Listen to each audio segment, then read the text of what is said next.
Have you ever thought about the reason why we worship God? While there are many answers to this question, think about how wonderful it is to worship God simply for the fact that first is where He belongs. The opening words of the Holy Scripture, "In the beginning God created the heavens and the earth," positions Him as the first, without other details about His origin and prior existence.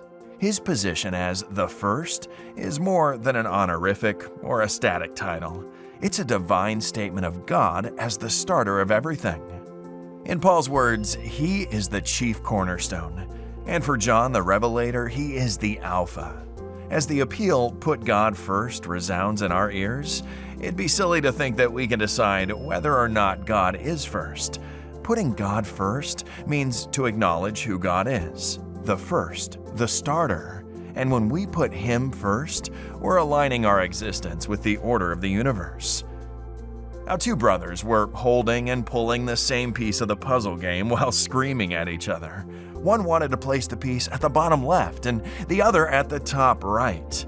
The father, who just stepped into the room, could not refrain from smiling and finally gave these words of advice: "Unless the piece is placed where it should be, you will never complete the puzzle."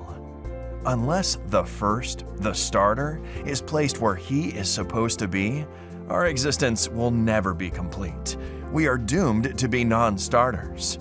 In managing our resources, small and great, who and what is competing for the first place?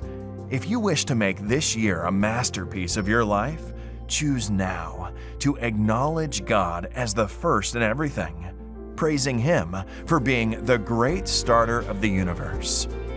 As you worship Him with your tithe and promise, invite Him to be first in your life and first in the management of your resources.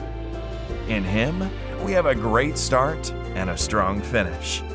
May we put our desires last and God first.